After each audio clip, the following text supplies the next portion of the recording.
Let's do this. The Cult of Hockey podcast by the faithful and for the faithful. I'm David Staples of the Edmonton Journal, and I'm here tonight with Bruce McCurdy. Hey, Bruce. How Hey, you doing? David. How are you doing tonight?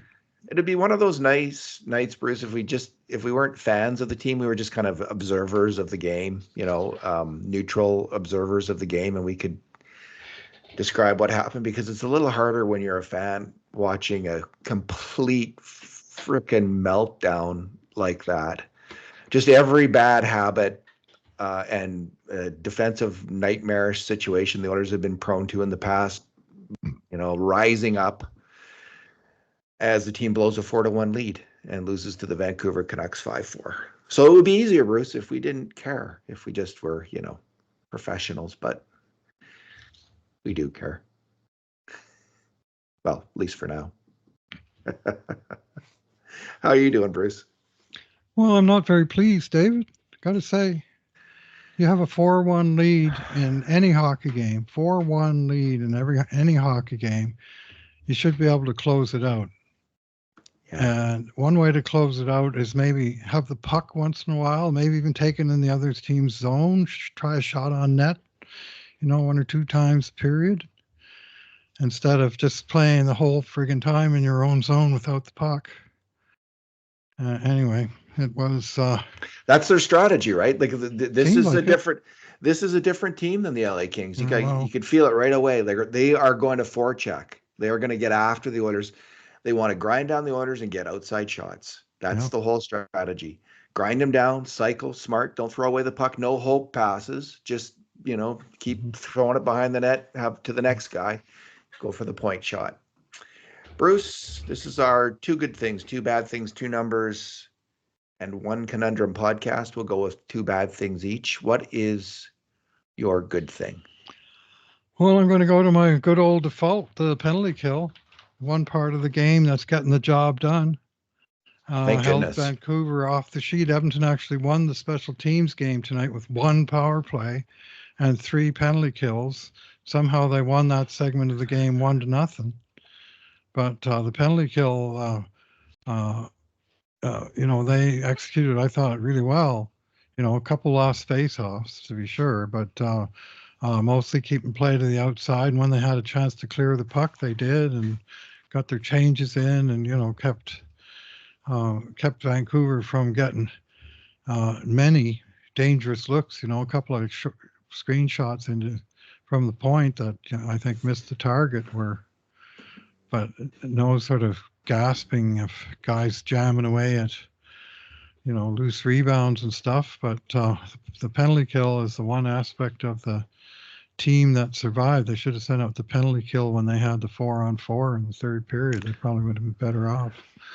I always think that when it's a 4-on-4 in the Oilers, because they just get all loosey-goosey. It's I don't know what they've been outscored 4-on-4. Maybe it's my imagination this season, but maybe I'll look that up. Bruce, penalty kill was good. Oops, pulled my earplugs out.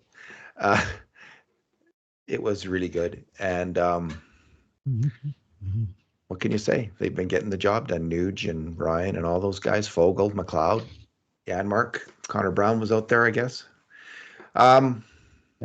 Bruce, my good thing was Zach Hyman.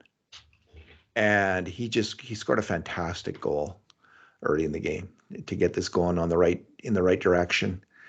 And what can you say? He's someone who seems to just be adding things to his game as it goes along. As he gets older, he's adding elements to his game. He's getting to be a better skater, better edges on his skates, better puck control. And now he did a reasonable facsimile there of Leon Draisaitl's executioner shot. And Leon put the puck down low on the power play to Nugent Hopkins, who threw it through the crease, and it went through Vancouver defender's skates to Hyman, and he slammed it home. It was a gorgeous, absolutely gorgeous goal.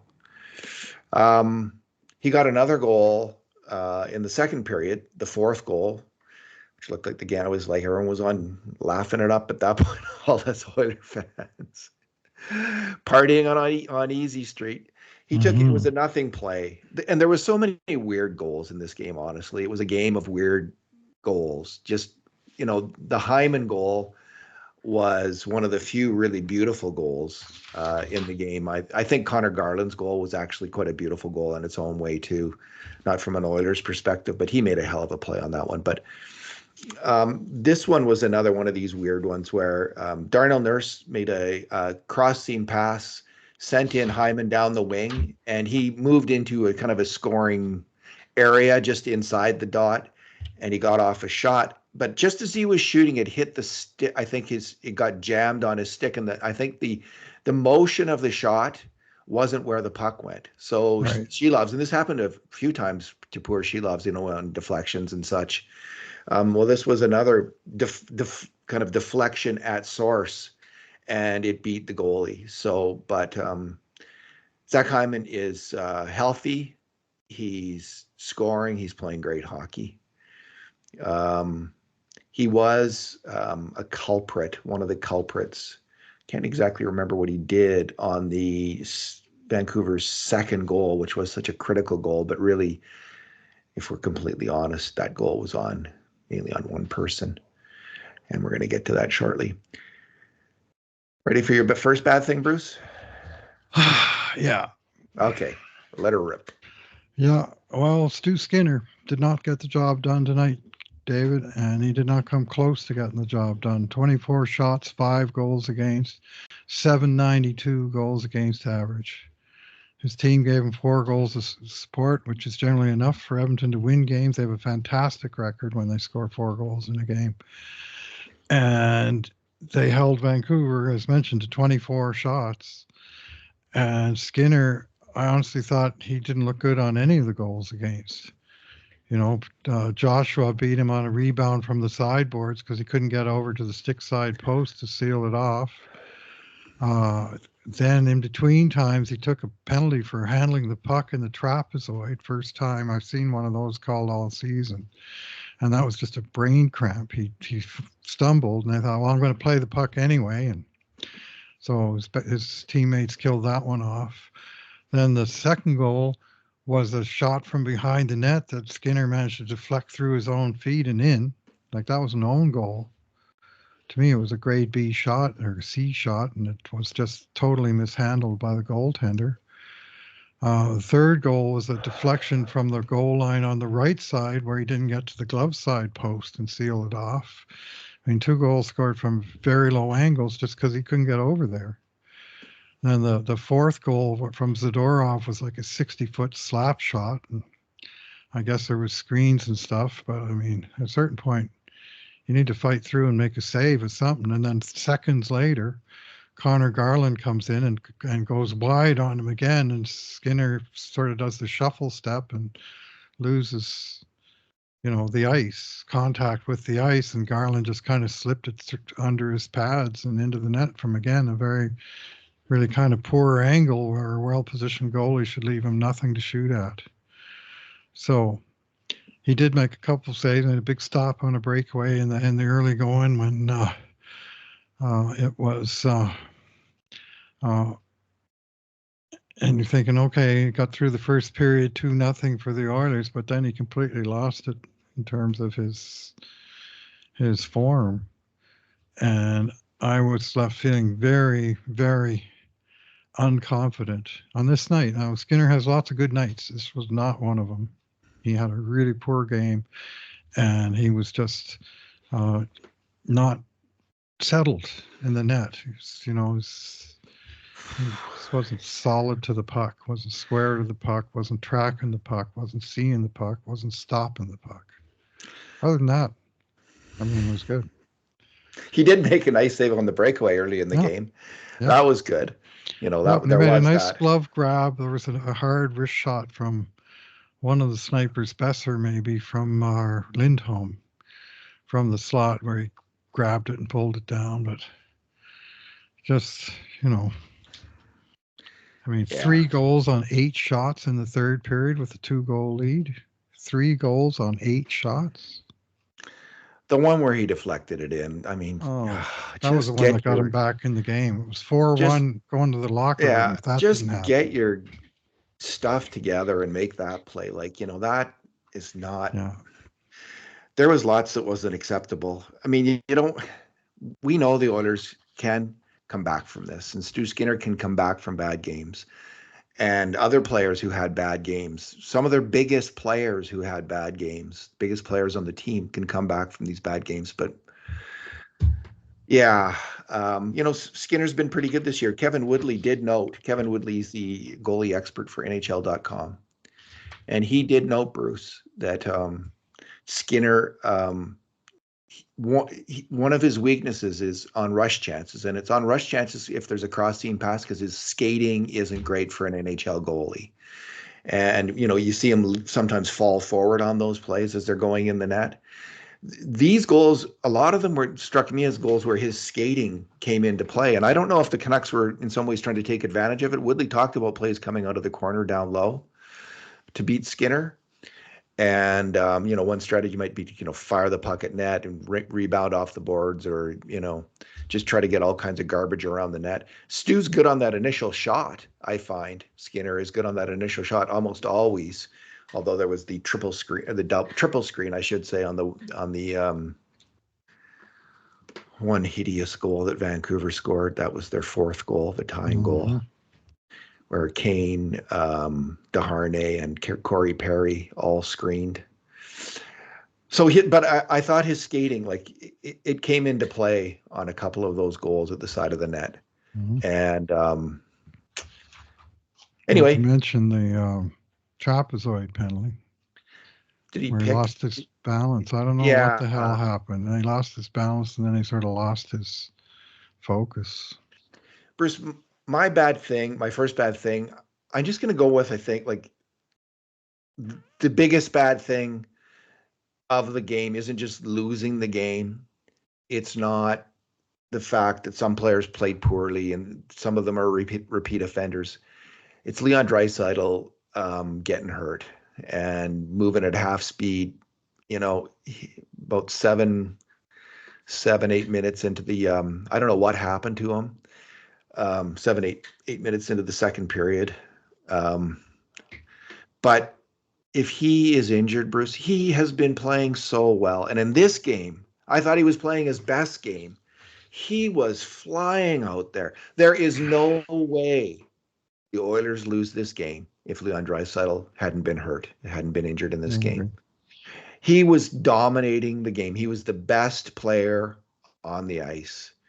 He was making plays. He helped set up the Hyman goal with that nice pass to Nugent Hopkins. He got another assist, didn't he, on Ekholm's goal? His play on the Ekholm goal was fantastic. He just had such incredible patience. After a bad turnover by Ian Cole, Draisaitl got at the side of the net, and he waited. He looked off one pass, and he spotted Ekholm, and then Ekholm launched the Ekhammer, and it was the Detroit double screen against the Vancouver goalie. So they had the same thing going on there, where two of their players completely screened Silovs on that one.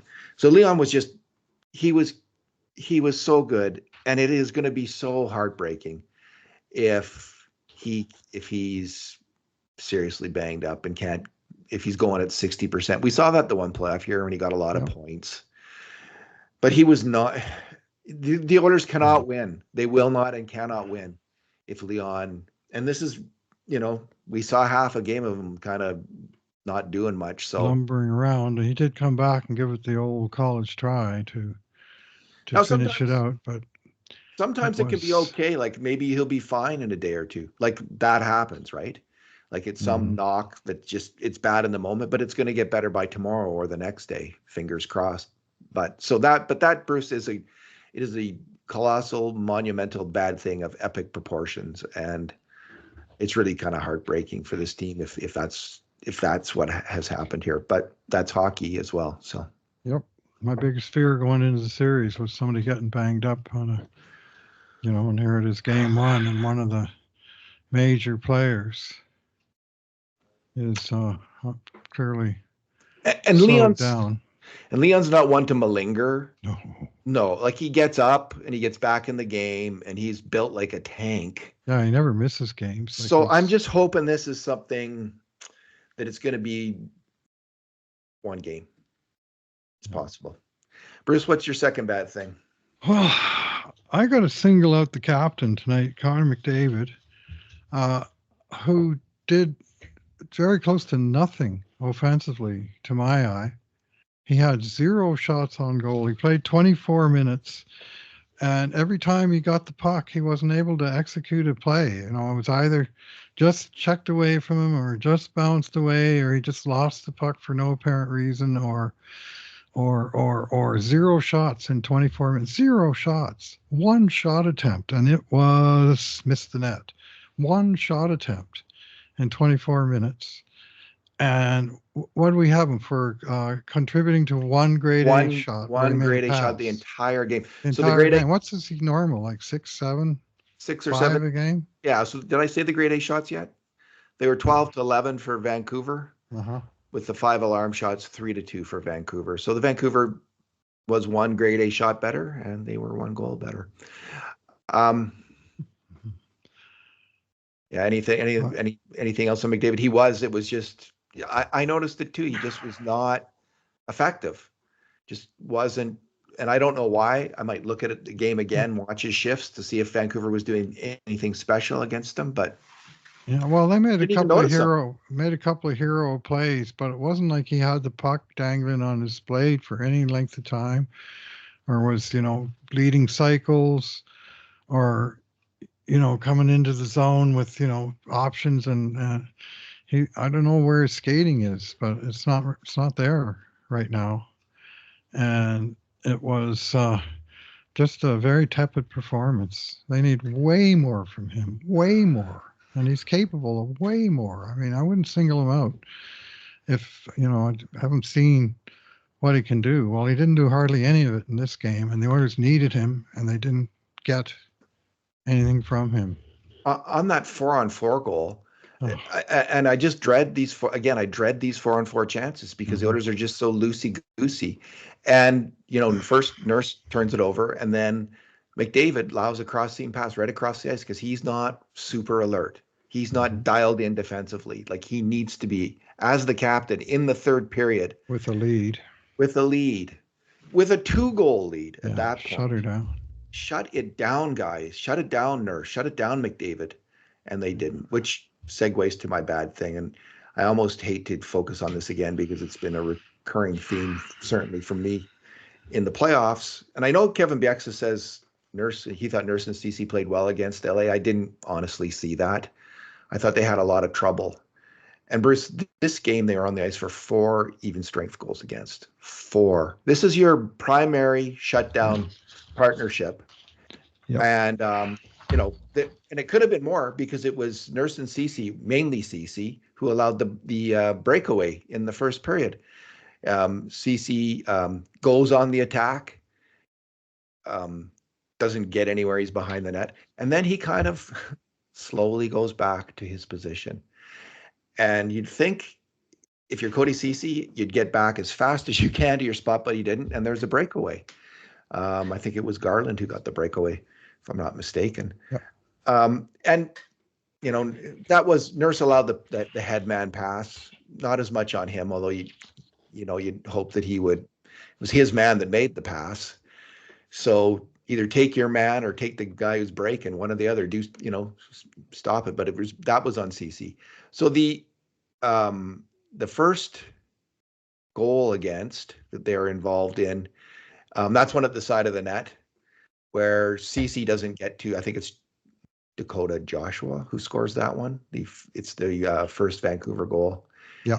And CC's just late getting to the side of the net where Joshua is. Mm-hmm. Nurse isn't to blame on that one as far as I could see. The second one is the 4-2 goal. Just going to go through them all here. The 4-2 goal. And I can't remember what CC did on that one, honestly, Bruce. We have Hyman and CC. That was the one that banked in from behind the net. And they lost the battles behind the net that allowed the play to get to the side of the net like that. I see. Okay, CC had a chance to cut it out first and didn't. And then they. Yeah. I think Hyman may have turned it over a little bit. Hyman turned it over on the Yeah. sideboards. Okay, there you go. He had a chance to move it quickly and didn't. That's right. It was Oh, like, that's right. let's get the puck. Let's wait for a minute or two for someone to come forecheck me, and then I'll try and move the puck like they were doing a lot in this game. The team was. Not to single out Hyman particularly, but it was him that got burned on this one. Then the fourth goal, we've already been over. Nurse first turns the puck over, and then he was away from his check as well. The puck goes down to Miller, who kind of gets a good tip, a lucky tip, a bad play by Stuart Skinner, possibly all three, and Nurse is not there covering him either. So, or blocking the pass, just not on him in coverage. JT Miller, get on him, maybe. It's, and then on the fifth goal, it's a 2-on-2 at center ice. Garland's breaking out, and Nurse just gets beat on the race. He doesn't have the right angle. Garland is a fast hockey player. He's a fast skater, but so is Darnell Nurse. Yep. And the defenseman has the advantage, frankly, on defense. You just have to you don't have to create, you just have to destroy. You just have to be in position. And he was a little bit out of position on it. And Garland was able to deke him and then deke Skinner and get off a shot. So these are, again, four goals. Your top shutdown pairing out for 4 goals against, and it's not acceptable. No, it's not. 16 minutes at even strength they both played. 16 minutes. And they were on for 1-4, but Cece scored. Yeah. And 4 against.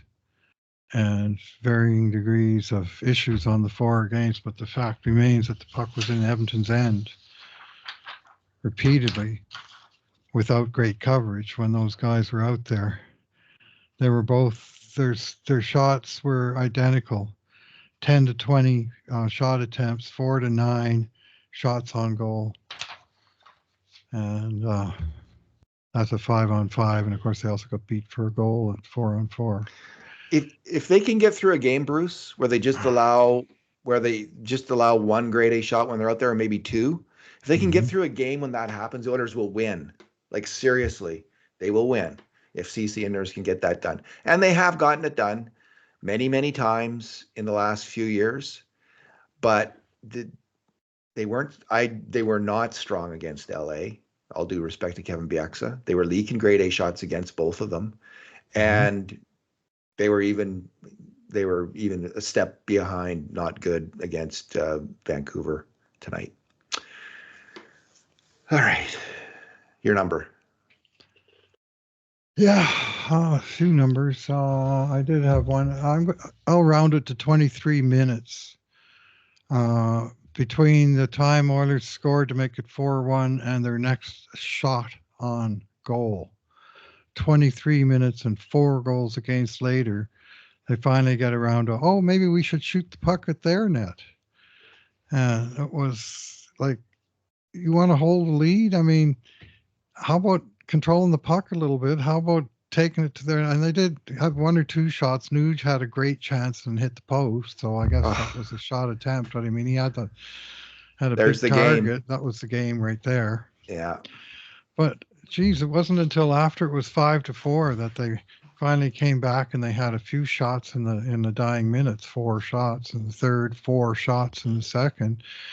And the bigger concern was that just their inability to generate anything against the Canucks, even with the 4 goals, which should have been enough to win the game. But the sad fact is they did not deserve to have 4 goals in this game. Expected goals in this game, according to Natural Stat Trick, Edmonton 1.4, 1.4, Vancouver 3.0. So the better team won by all the shot metrics, and even though they were behind 4-1 because their own goalie couldn't make a stop. And I guess this was a game Edmonton should have stole and couldn't. I guess because Hyman's goal was from a low angle that they might not have rated that shot too deadly, although it was an incredibly deadly shot. The first goal. That was their best period. 0.6 they had expected goals in the first, and 0.4 each in the second and third. They just weren't generating anything. They weren't generating possession or pressure. Well, So according to our numbers, the game should have been probably 4-3 for the Canucks. Is what we would have had it closer to. 3-2, maybe. And they had 5 alarms. That's yeah, you're one right. goal. 3-2. And then 9 other shots. That's maybe 2 more goals. Yeah, 3-2. Excuse me. Yeah. Bruce, my number is I did look up the 4-on-4 numbers this year, and they weren't as bad as I hoped, but they weren't good. They were. I wanted to make my point. The Oilers were 4. The Oilers scored 4 and gave up 4 at even strength.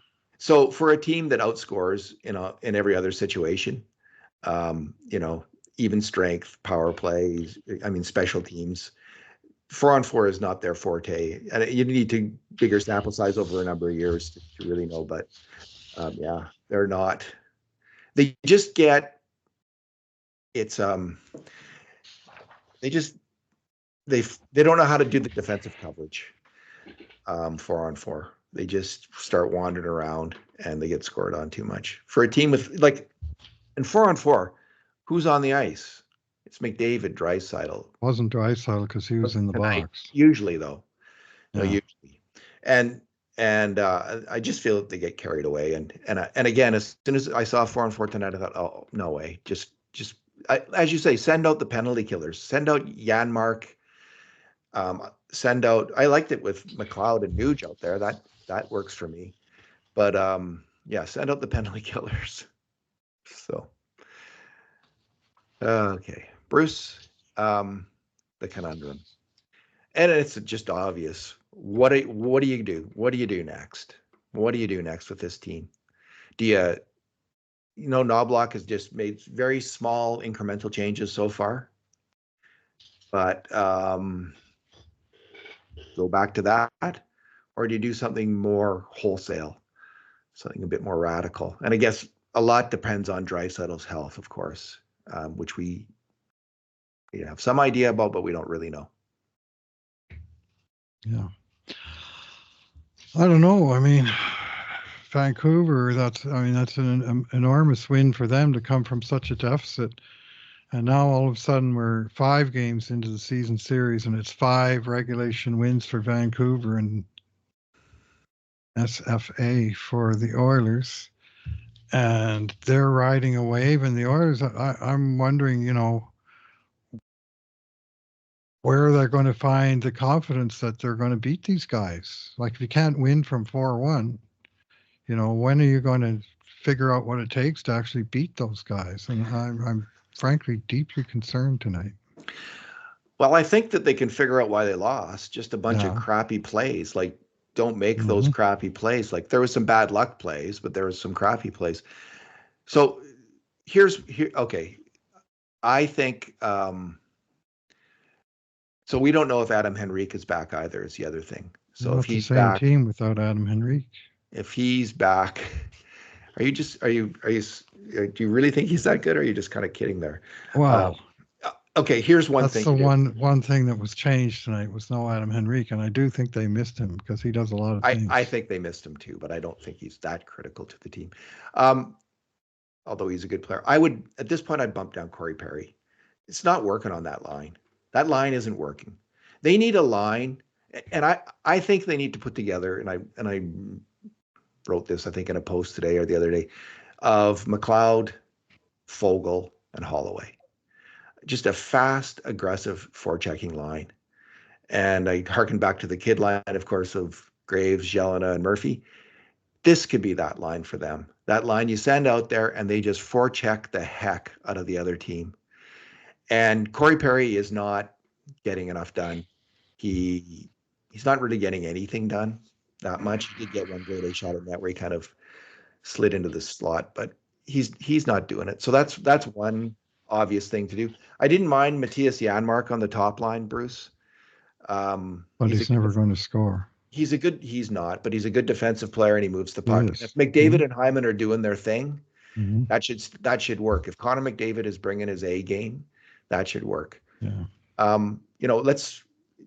If Draisaitl's not healthy, obviously Nuge, I guess, moves to center. I don't know. That's a little harder to figure out. I wouldn't mind seeing. So Kane is playing well. Nuge is not playing well, except on the penalty kill where he's playing really well. Keeps getting points. He does keep getting points, Bruce. 2 points tonight. Yeah, he made a really nice play. Special teams. Okay, special teams. Nuge is playing great.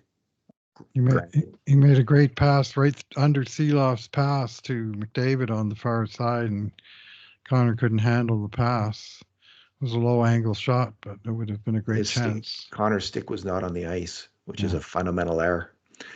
Yeah, it's one way not to handle a pass, isn't it? Connor Brown, I think, it's time to play him. And I wouldn't mind to see him. I wouldn't even see him moved up to the lineup. If you don't want to have Janmark there, see how Connor Brown does for a game with McDavid and Hyman. I don't know what you do with CC and Nurse at this point. I don't think there's anything you can do, like except maybe cut back their even strength minutes and get Kulak and Desharnais and Bouchard and Ekholm out there more. And those guys out there less until they show they can get through a game and lock it down. Don't go to them so heavily. Treat them as the third pairing until further notice. That's what I would do for sure. And finally, in net, I think Skinner has shown he can bounce back. And you're going to go with him again. He's got a lot to prove. He proved it in the LA series after a pretty rough game. I think in the overtime, like the Kopitar. Nowhere near as rough as this game, but nowhere near as rough as this. But maybe they all got it out of there. Maybe he'll get that out of his system and just move on. But he's got a big mental hurdle in getting over this and getting to the next game. But he's shown he can do that. I believe in the last series he showed it. He showed it in some mental toughness during regular season. So stick with Stu Skinner. Elevate the McLeod. You might really need the McLeod, Holloway, Fogle line to score if Draisaitl's not going. That might be your second line. Those are my suggestions. Yeah, well, Corey Perry tonight officially had 0 shot. One of 6 Oilers forwards who didn't have a shot. Half the forwards never had one shot on net. They said it was a missed shot, the one that he shot from the backhand. But on that 4-4 goal, it was his man, Zadorov, who shot the puck from the point. Not only was he not anywhere near covering the point, he was screening his own goalie like 40 feet away from the shooter.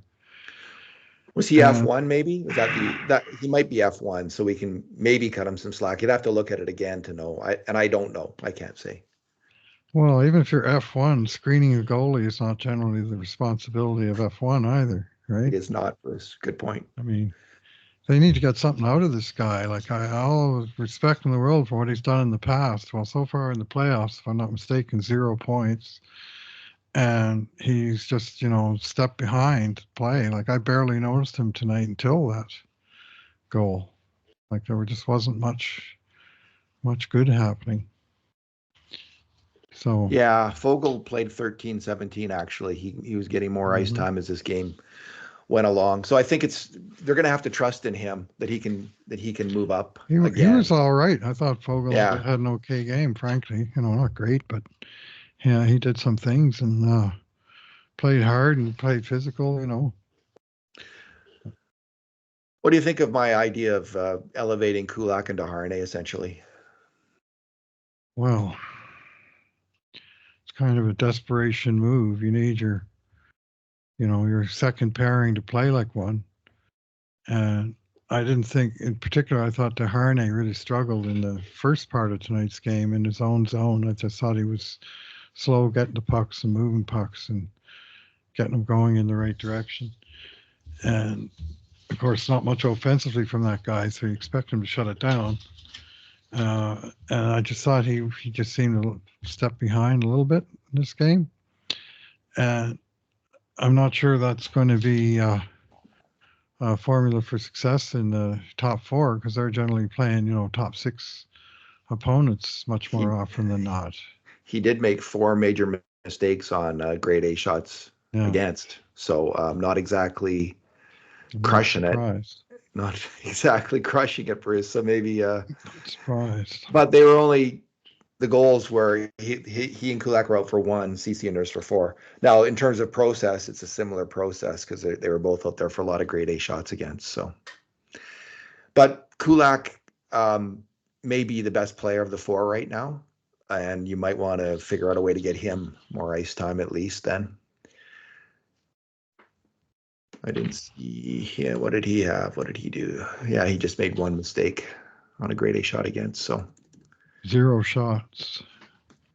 But he certainly wasn't alone in that department. But yeah, he made a couple of solid defensive stops and those pairings. Bouchard and Ekholm were pretty good. So you're more in the stand pat category? Well, I Push don't Corey think Perry down the lineup and stand pat otherwise? I don't think they have a lot of choice on the defense pairings. You know, I just don't think they have a lot of choice. I mean, you maybe try and balance it a little more, but you're on the road. You don't even necessarily get the matchup that you want. Yeah, I'm not even talking matchups, but just more like time on ice. Time on ice. Like, so let's, what did they have? Harney played 17:50 tonight, and CC played 18:27. Like, that was almost the same. And Kulak played 14 minutes because, of course, he didn't see much special teams, and Nurse played just under 19 minutes. Well, at even strength, DeHarnay played 14:50. Yeah, and CC played 16:02. Okay. Kulak played 13:28, and Nurse played 16:23. So I would at least reverse those numbers next game at even strength. And you're right, you don't control the matchups. I just want them on the ice more, and those other guys less. Again, until they show they can clamp it down. I just would move towards that, and I think it's a sound strategy at this point. Yeah. Well, they can't change. I don't think changing goalies is the answer. Or if it is the answer, they're in very deep trouble. Well, Pickard was good in the regular season. Yeah. But I agree with you, Bruce. No, you stick with Skinner. Yeah, they caught the other team on a night their goalie was off his game, and it still wasn't enough. So he just had a lot of weird goals scored on him too. Like, yes. I mean, I don't know how much to blame he was scored on himself in the one case. Which one was that? Oh, are you talking about? I'm talking Skinner? about. I know. I'm talking about Seelovs. Oh, Seelovs, yeah. He had a lot of weird goals scored on him. Is what I'm saying. Yeah. Well, he didn't stop hardly anything either, did he? Yeah. No, the Oilers only had 18 shots.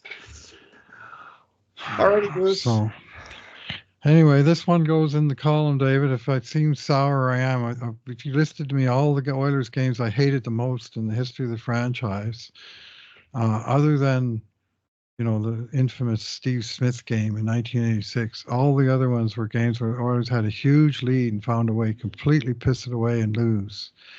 And those would be the debacle on Manchester in 1982. It would be Game 1 at Carolina in 06 when it was 3-0 and they lost 5-4, kind of like tonight, where, except for in that game, I thought they played really well to get the 3-0 lead. Like tonight, I wasn't ever thinking they were playing great. They just kept getting goals when they took shots. But and then, of course, in 2017, when they had the 3-0 lead late in the third period at Anaheim, and Anaheim pulled the goalie 3 times and scored 3 goals, and then Corey Perry scored in double overtime to win it. And I mean, these games are just miserable memories of, in some ways I'd rather lose 10-0 than blow a 3 or 4 or 5 goal lead, like say, okay, we lost, we were the worst team, as opposed to you had the lead, you really had the game, was there for the taking, and you just pissed it away, which is exactly how I feel about this game. And as a fan, I'm not happy. Game 6 against Vegas is one of my least favorite games of all time. Yeah, that was the lead was smaller, but it sure didn't last long, did it? It was brutal. That was a brutal game. Bruce, what the Oilers really need is Connor McDavid to bring his a double plus, triple plus game. They need Connor McDavid to go supernova. They need him to be what he can be in the playoffs. Mhm. That's what they need. And if they get that, everything else will fall into place. Because if they don't have him, if he's bringing his D game, which he brought tonight, they were lucky to be ahead of the Canucks with that going on. It was just because Leon, I think, was so fantastic. They had that number one center in Leon just driving the play and doing. So now Connor's got to do that. So we'll see. Bruce, I'm still optimistic that they're going to be winning some games. I picked the Oilers in 6. What did you have a thought? What was your prediction, or did you have one? Yeah. I said the low tide on my radio spot today. I'm an astronomer, not an astrologer, so I'm not really big on horoscopes, which is all playoff predictions are. 94% of the experts had the Oilers winning the series. I bet none of them had them losing game 1 like that. Anyway, so he eventually, I said it's going to be a long series at minimum. Like, I didn't buy this that Edmonton was just going to blow Vancouver away. And now I'm very concerned that they're capable of doing that, because Vancouver clearly has got a lot of confidence that they can counter whatever it is the Oilers bring. And they did it tonight. And they did it all the other nights so far. So the Oilers need a big game and a well-earned, convincing win. And that's going to require a whole lot better performance from damn near everybody. I didn't see an overconfident Oilers team tonight. I just saw an Oilers team that was they didn't have their shit together. Simple as that. Indeed. Bruce, well said. We will leave it at that. Thanks for talking tonight. All right. Thanks for listening, everyone. And in the meantime, and in between times, this has been another edition of the Cult of Hockey podcast.